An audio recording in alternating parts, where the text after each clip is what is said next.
토지보상금 많이 받는 노하우 궁금하시죠? 그렇다면 이 영상을 집중해서 시청하시기 바랍니다.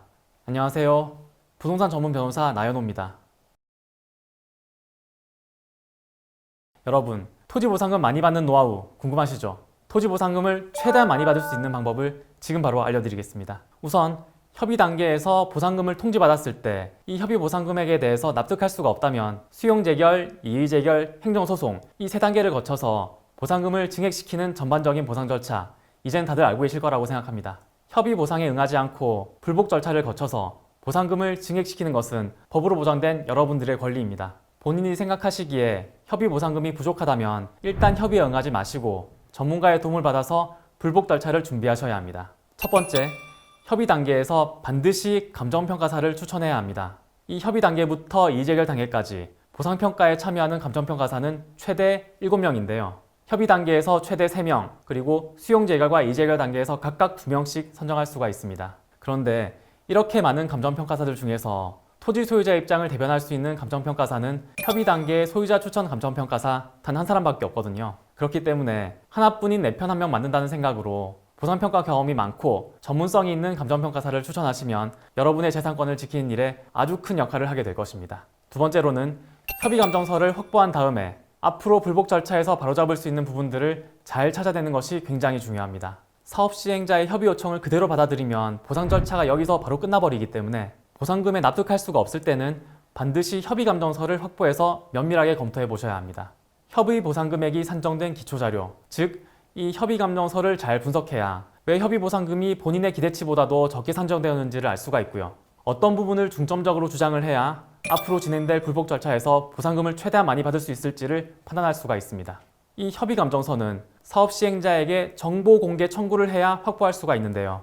개인적으로 청구하기에는 절차가 번거롭기도 하고요.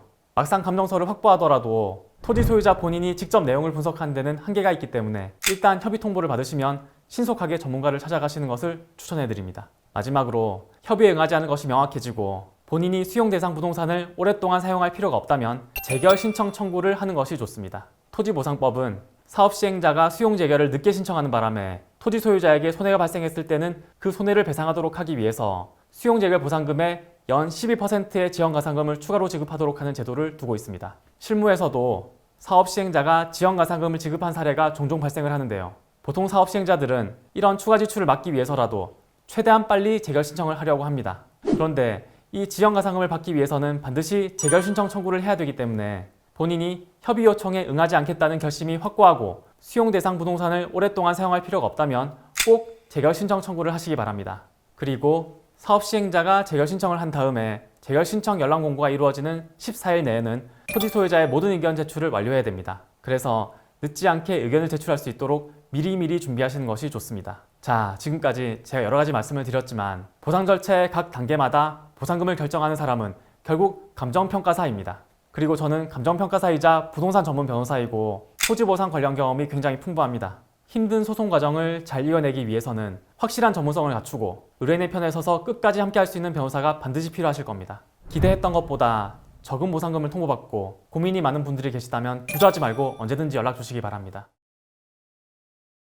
토지보상에서 보상 가격을 결정하는 것은 와 가격이라고 보셔도 무방하고요. 안녕하세요. 부동산 전문 변호사 나연호입니다. 토지보상 사건에 대한 상담을 하다 보면 내 토지의 공시지가가 얼만데 공시지가의 몇 배로 보상금이 나오는지를 물어보시는 분들이 많이 계십니다. 과연 이 공시지가와 보상금은 어떤 관계가 있을까요? 오늘 영상에서 제가 설명드리겠습니다. 결론부터 말씀드리자면 토지보상에서 공시지가의 몇 배로 보상금이 정해지는지는 알 수가 없습니다. 일반적으로 농지는 공시지가의 몇 배, 임야는 공시지가의 몇 배 같은 식으로 얘기가 나오긴 하지만 실제로 토지보상금이 산정되는 방식을 보시면 그런 얘기들은 아무런 의미가 없다는 사실을 알게 되실 겁니다. 우선 토지보상금이 공시지가를 기준으로 산정되는 것은 사실입니다. 토지보상법 규정을 보시면 협의나 재결에 의하여 취득한 토지에 대하여는 공시지가를 기준으로 보상한다고 하고 있는데요. 이 조항에서 규정하고 있는 공시지가라는 문구 때문에 많은 분들이 본인 소유 토지의 개별 공시지가를 기준으로 보상금이 산정된다고 오해를 하시는 것 같습니다. 그런데 토지보상법에서 규정하고 있는 공시지가는 개별 공시지가가 아니라 표준지 공시지가이기 때문에 일단 내 토지의 개별 공시지가는 보상금 산정과는 아무런 관계가 없다고 보시면 됩니다. 그리고 이 표준지 공시지가도 그 금액 그대로 보상금이 된다고 볼 수는 없는데요.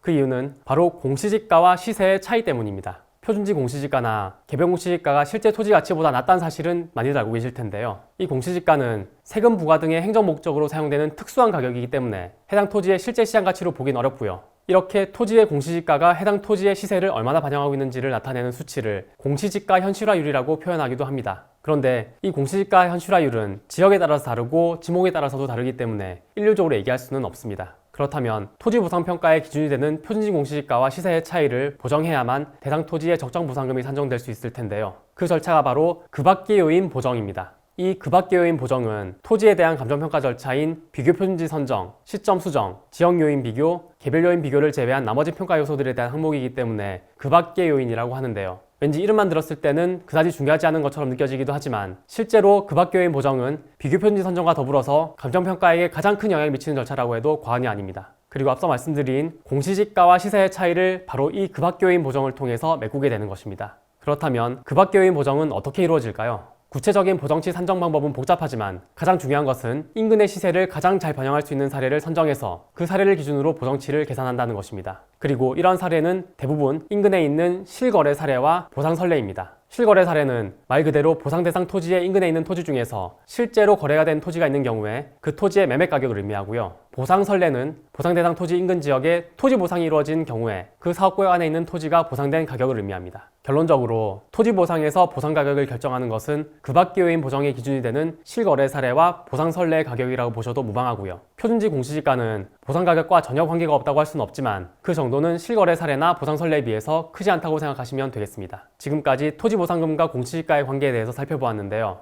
공시지가가 얼마로 산정되었든지 간에 토지보상금을 결정하는 것은 결국 감정평가사입니다. 저는 감정평가사 겸 변호사로서 토지보상 사건에 대해서 풍부한 경험을 보유하고 있으니까요. 궁금한 점 있으신 분들은 주저하지 마시고 연락 주시기 바랍니다.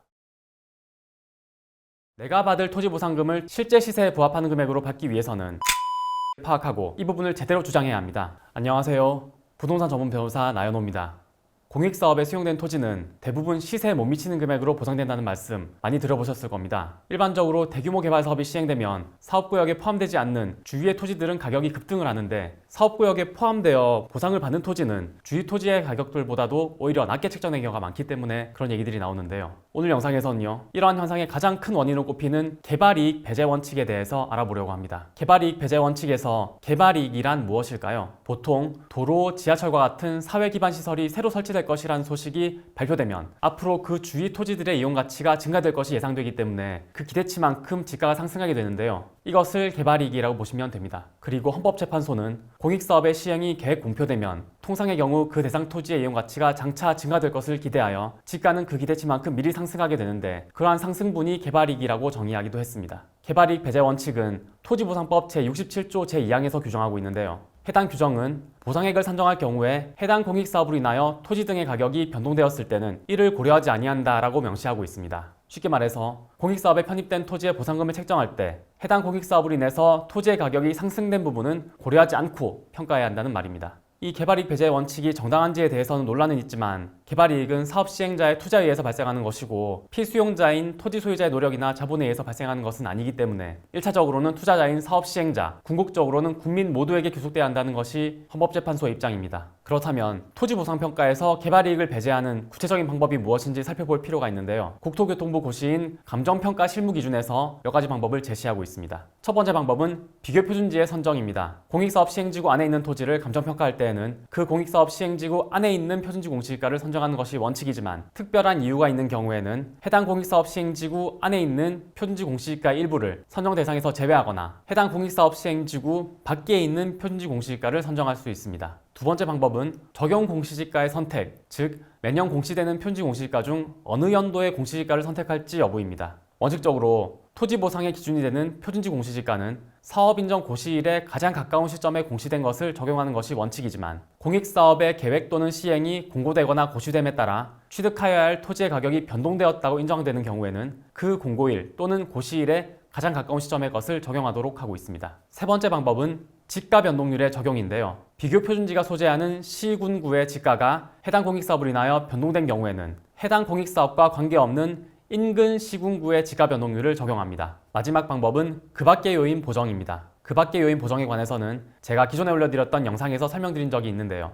그 밖의 외인 보정을 할 때에는 해당 공익사업의 시행에 따른 가격의 변동은 보정하지 않도록 하고 있습니다. 이렇게 우리 토지보상법은 해당 공익사업에 따라서 발생한 개발이익은 배제하도록 하고 있지만 해당 공익사업이 아니라 인근에서 시행하는 다른 개발사업으로 인해서 발생한 개발이익까지 배제해서는 안 된다는 것이 대법원 판례입니다. 대법원은 해당 판례에서 개발이익 배제 원칙을 규정한 토지보상법 규정은 해당 공익사업을 직접 목적으로 하는 계획의 승인, 고시로 인한 가격 변동을 고려하지 않아야 한다는 취지이기 때문에 해당 공익사업과 관계없는 다른 사업의 시행으로 인한 개발이익은 이를 포함한 가격으로 평가해야 하고 그 개발이익이 해당 공익사업의 사업인정 고시일 후에 발생한 경우에도 마찬가지로 반영해야 한다고 판시하였습니다. 따라서 내가 받을 토지보상금을 최대한 실제 시세에 부합하는 금액으로 받기 위해서는 해당 공익사업과 무관한 인근 개발이익이 무엇인지를 파악하고 이 부분을 제대로 주장해야 합니다. 특히 대규모 개발 사업이 이루어지는 지역은 산업단지, 도로와 같이 다양한 개발이 동시다발적으로 이루어져서 집가에 영향을 미치기 때문에 이러한 내용이 특히 중요하게 작용할 수 있습니다. 그리고 해당 공익사업과 무관한 인근 개발이익이 무엇인지는 결국 감정평가사가 판단하는 부분인데요. 저는 감정평가사 겸 부동산 전문 변호사로서 감정인과 같은 시각에서 보상 대상 토지를 바라보고 보상금 증액이 가능한 방법을 제시해드릴 수 있습니다. 지금까지 개발이익 배제 원칙에 대해서 살펴보았는데요. 공익사업의 발표로 인해서 사업지 주변의 토지 가격이 폭등하지만 공익사업에 편입되는 토지에 대한 보상금은 시세에 못 미치는 수준으로 책정이 되고 그 보상금에서 세금까지 떼고 나면 결국 토지 소유자는 기존 토지와 비슷한 평수의 토지를 주위에서 구입할 수가 없는 것이 현실입니다. 하지만 현실이 그렇다고 하더라도 그러한 손실을 최소화시키기 위해서는 내 토지의 보상금을 시세에 가까운 금액으로 보상받는 것이 가장 중요하니까요. 본인 소유 토지가 공익사업에 편입되고 인근의 다른 개발 사업이 진행 중인 분들은 반드시 전문가의 상담을 받아보실 것을 권해드립니다.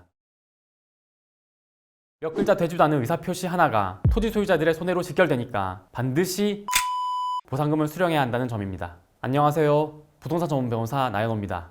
수용된 토지의 보상금액에 대해서 처음부터 원만하게 협의하기란 쉽지 않은데요. 협의가 되지 않으면 토지수용위원회의 수용재결이 내려진 후에 사업시행자가 수용재결 보상금을 지급하거나 공탁하게 됩니다. 사업시행자 입장에서는 수용의 개시일까지 보상금을 지급하지 않으면 수용재결이 실효되어서 힘들게 받은 수용재결이 없어지고 토지의 소유권을 가져갈 수 없게 되기 때문에 특별한 사정이 없다면 수용의 개시일 전에 보상금을 지급하거나 공탁하게 됩니다. 그래서 토지 소유자분들은 사업시행자로부터 보상금 지급 청구를 하라는 안내를 받게 되고요. 토지 소유자가 보상금 수령을 거부하면 사업시행자는 보상금을 법원에 공탁을 하고 법원은 보상금이 공탁되었다는 통지서를 토지 소유자에게 보내게 됩니다. 그리고 수용재결 다음 불복 절차인 이의재결에서도 마찬가지로 이의재결 보상금이 지급 또는 공탁되는데요. 이렇게 토지 소유자가 사업시행자에 대해서 수용재결 또는 이의재결 보상금에 대한 지급 청구를 하거나 공탁된 보상금을 찾게 될 때 가장 주의해야 할 사항은 반드시 이의를 유보하고 보상금을 수령해야 한다는 점입니다. 오늘 영상에서는 보상금 수령에 있어서 가장 중요하다고 해도 과언이 아닌 이의 유보에 대해서 자세히 알려드리도록 하겠습니다. 이의 유보의 의사표시란 일단 수용재결 또는 이의재결 보상금을 수령하기는 하지만 그 결과에는 승복하지 않으므로 계속 다투겠다는 의사표시를 말합니다. 만약 이의 유보의 의사표시를 하지 않았다면 수용재결 또는 이의재결 결과에 승복한 것으로 보아서 후속 절차, 즉 이의재결이나 행정소송을 진행할 수 없게 됩니다. 토지보상금에 대한 불복 절차는 앞선 영상에서 설명드렸듯이 협의, 수용재결, 이의재결, 행정소송의 절차로 진행되는데요. 우선 협의 단계에서는 이의유보 절차가 없기 때문에 보상금을 수령하면 모든 절차가 종료됩니다. 그리고 협의가 성립하지 않아서 수용재결부터 시행되는 보상금 불복 절차에 들어가게 되는 경우에는 수용재결 보상금과 이의재결 보상금을 수령할 때 이의유보 의사표시를 정확히 해야만 보상금 수령 후에도 이의재결 행정소송의 후속 절차를 진행할 수가 있습니다. 물론 더 이상 이의가 없고 수용재결에서 증액된 보상금이 충분하다고 생각된다면 이의유보 없이 수령하고 불복 절차를 종료할 수도 있습니다. 하지만 적어도 수용재결 다음 절차인 이의재결은 토지 소유자가 추가적인 비용을 납부하지 않고도 감정평가를 한 번 더 받아서 보상금을 증액할 수 있는 기회이기 때문에 대부분의 토지 소유자분들은 수용재결 보상금에 대한 이의유보 의사표시를 남기고 보상금을 수령하고 계십니다. 그리고 이의유보를 기재하고 수령하였다고 해서 반드시 불복 절차를 거쳐야 하는 것은 아니기 때문에 혹시 기존 보상금에 대해서 불복할지 여부가 확실하지 않다고 하더라도 이의유보는 꼭 하시는 것을 추천드립니다.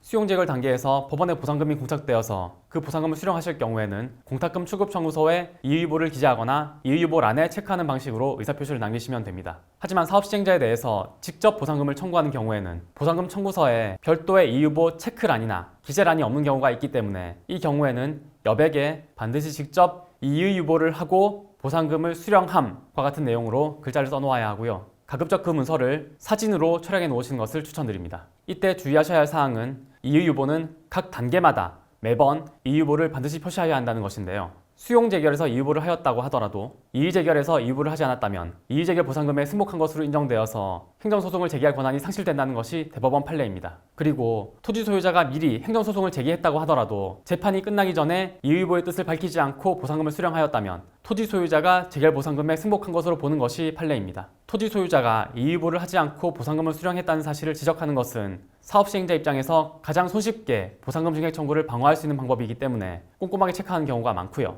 실제로 이의보의 의사표시를 하지 않았다는 이유로 후속 절차를 계속해서 진행하지 못하는 경우가 종종 발생합니다. 몇 글자 되지도 않은 의사표시 하나가 토지 소유자들의 손해로 직결되니까 절대 잊어서는 안 되고요. 일단 이의보는 해놓고 그 다음에 보상금을 증액할 수 있는 방법을 찾으셔야 한다는 점 잊지 마시기 바랍니다. 지금까지 이의 유보에 대해서 살펴보았는데요. 보상금 불복 절차에 있어서 이의 유보의 의사표시를 반드시 하셔야 한다는 점 다시 한번 강조드리고요. 협의 단계부터 전문가와 논의하셔서 보상금 증액의 첫 단추를 잘 끼우시길 권유드립니다. 저는 감정평가사 겸 부동산 전문 변호사로서 감정인과 같은 시각에서 사건을 바라보고 실제 소송이 진행되었을 때 여러분이 최선의 결과를 얻을 수 있는 방법을 제시해드리겠습니다.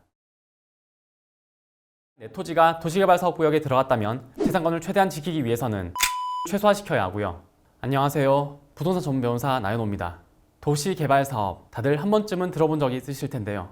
도시개발사업이란 도시개발구역에서 주거, 상업, 산업, 유통, 문화, 보건 및 복지 등의 기능이 있는 단지 또는 시가지를 조성하는 사업이고, 최근에 사업이 진행된 도시개발구역으로는 대표적으로 서울 강서구의 마곡지구, 그리고 경기도 의왕시의 백운지식문화밸리와 같은 사업구역이 있습니다. 오늘 영상에서는요, 이런 도시개발사업구역에 편입되는 토지소유자분들의 입장에서 본인의 재산권을 지킬 수 있는 방법은 어떤 것들이 있는지 살펴보도록 하겠습니다.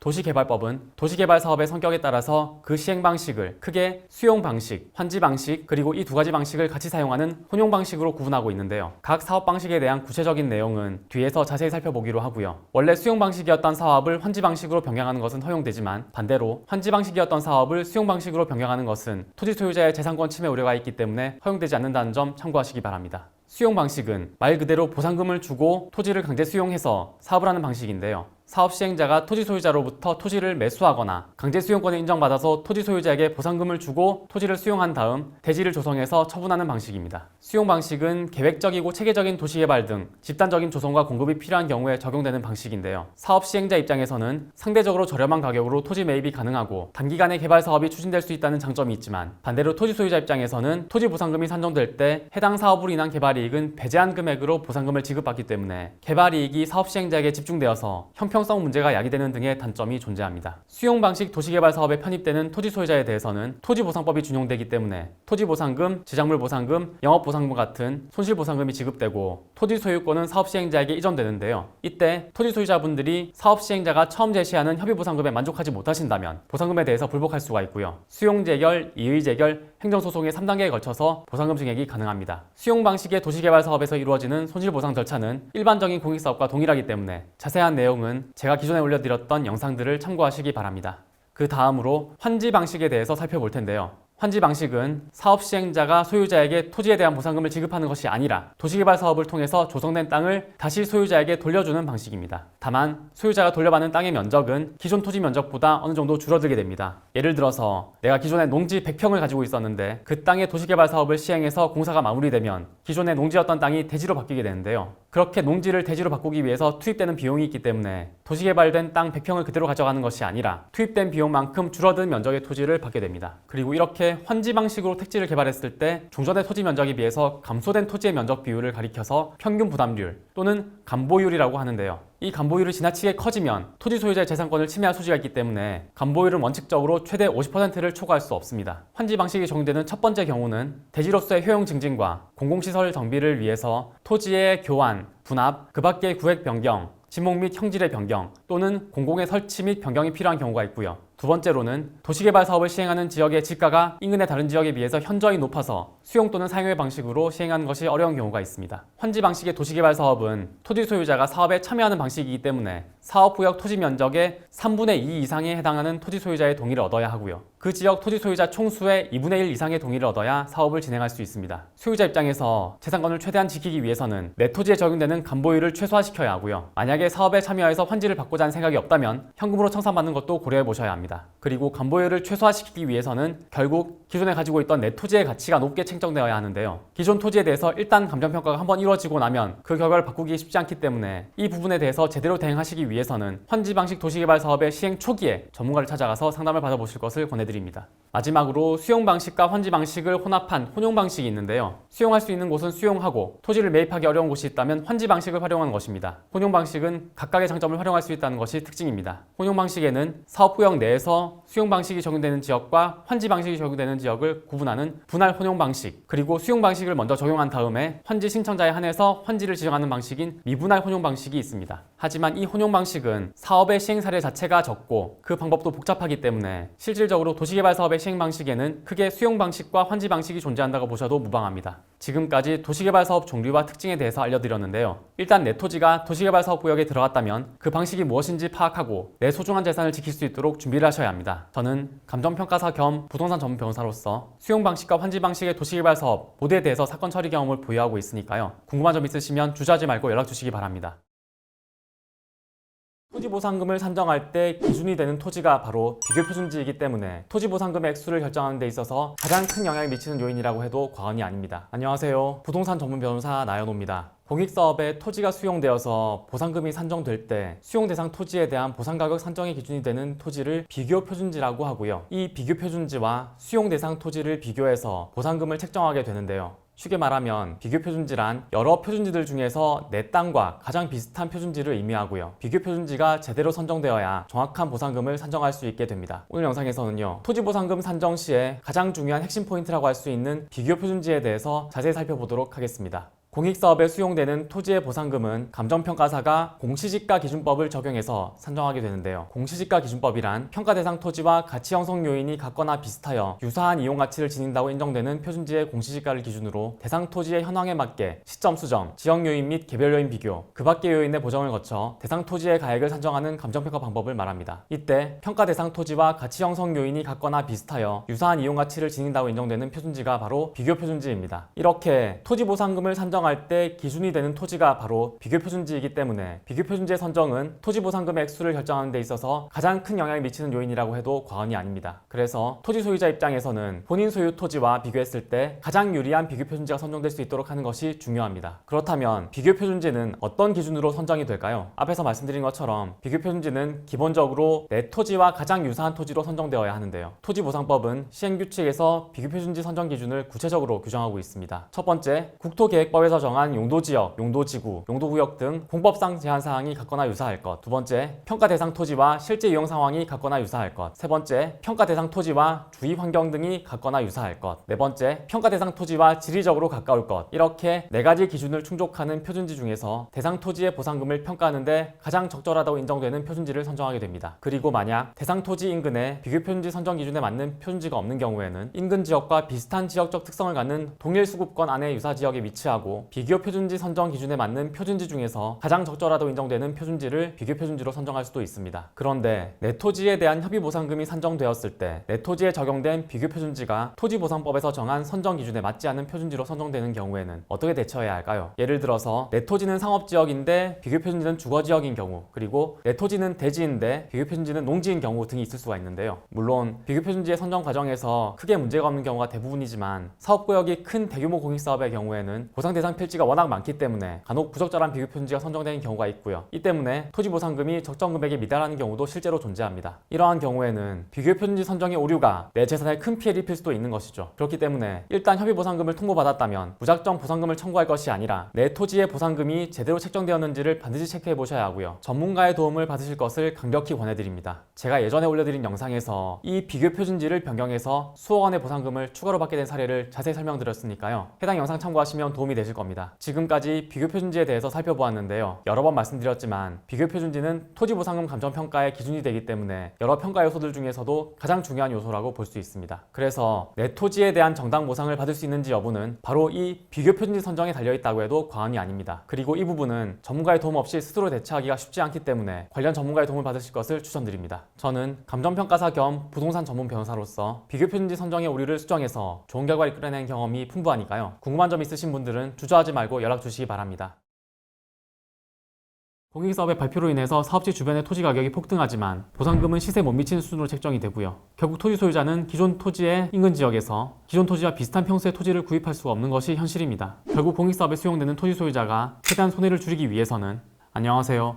부동산 전문 변호사 나연호입니다. 공익사업에 따른 토지 수용 보상금을 산정하는 단계에서 사업 시행자와 토지 소유자 사이에 가장 많은 갈등을 야기하는 문제 중에 하나로 개발이익 배제 원칙을 들 수 있는데요.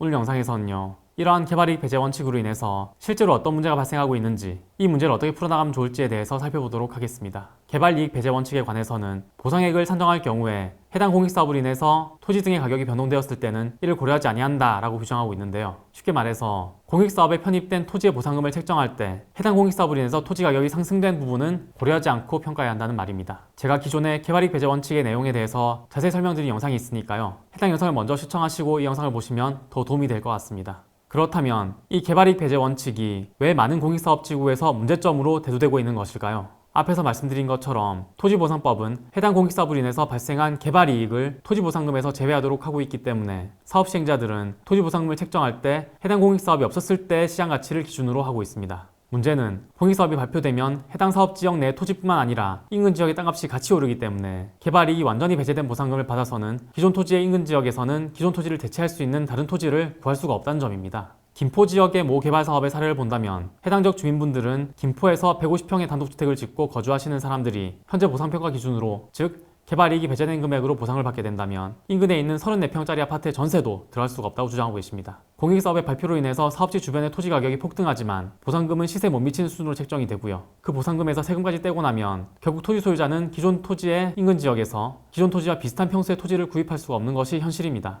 이런 이유로 개발이익 배제 원칙이 실제 보상 실무에서는 정당 보상을 해치는 것이 아니냐는 의구심을 자아내고 있다는 것인데요. 여기에 대해서 헌법재판소는 개발이익은 사업 시행자의 투자에서 발생하는 것이고 궁극적으로는 국민 모두에게 귀속돼야 성질이라면서 토지 소유자에게 귀속되는 것은 부당하다고 입장을 밝힌 바 있는데요. 정부 역시 토지 소유자에게 있어서 개발이익은 불로소득이기 때문에 토지 보상금에서 당연히 제외돼야 한다는 입장을 유지하고 있습니다. 사실 개발이익 배제 원칙에 문제가 있다는 의견은 예전부터 꾸준히 나오고 있었지만 아직까지 뚜렷한 해법은 없는 실정입니다. 토지 소유자 입장에서는 억울한 노릇이지만 그렇다고 정부에서 토지 소유자에게 토지로 인한 불로소득을 공식적으로 인정하는 것은 상당히 부담이 되는 일이기 때문입니다. 결국 공익사업에 수용되는 토지 소유자가 최대한 손해를 줄이기 위해서는 현행 토지보상법과 세법에서 보장하고 있는 사항들을 최대한 활용해서 토지보상금은 최대한 증액시키고 세금은 최소한으로 줄일 수 있도록 노력하셔야 합니다. 특히 토지보상금 부분에 있어서 해당 공익사업으로 인한 개발이익은 배제해야 하지만 해당 공익사업과 관계없는 다른 공익사업으로 인한 개발이익은 반영해야 한다는 것이 대법원 판례이기 때문에 해당 지역 인근에 다른 개발 사업이 진행되고 있다면 이 부분은 보상금에 포함시켜야 한다는 점을 주장할 필요가 있습니다. 그리고 자녀지 보상도 생각보다 잘 모르시는 경우가 많은데요. 특히 자녀지 보상은 청구 기한이 있기 때문에 잘 모르고 있다가 기한을 놓쳐버리면 영원히 보상받을 수가 없으니까요. 혹시 빠뜨리지 않도록 잘 챙기셔야 하고요. 여기에 관해서는 제가 이전에 올려드린 자녀지 보상 관련 영상을 참고하시면 도움이 되실 겁니다. 또한 대규모 개발 사업에서는 수용되는 토지 소유자들에게 토지 보상금 외에 다른 인센티브를 제공한 경우도 있기 때문에 사업 시행자가 보내는 공문을 잘 읽어보시고 혹시 내가 받을 수 있는데 놓친 혜택은 없는지 체크해 보셔야 합니다. 지금까지 개발이익 배제 원칙의 문제점에 대해서 살펴보았는데요. 현실적으로 오랫동안 정당성이 인정되어 온 개발이익 배제 원칙 자체를 부정하는 것은 불가능하기 때문에 지금 상황에서 본인 손해를 최대한 줄이려는 자세가 무엇보다 중요하고요. 그 과정에서 전문가의 도움을 받으실 필요가 있습니다. 저는 감정평가사이자 부동산 전문 변호사로서 각종 공익사업에 따른 보상금 승인 소송을 비롯해서 다양한 소송에 관한 사건 처리 경험을 보유하고 있으니까요. 궁금한 점 있으신 분들은 연락 주시기 바랍니다. 오늘 영상은 여기까지고요. 다음에도 좋은 주제로 찾아뵙겠습니다. 감사합니다.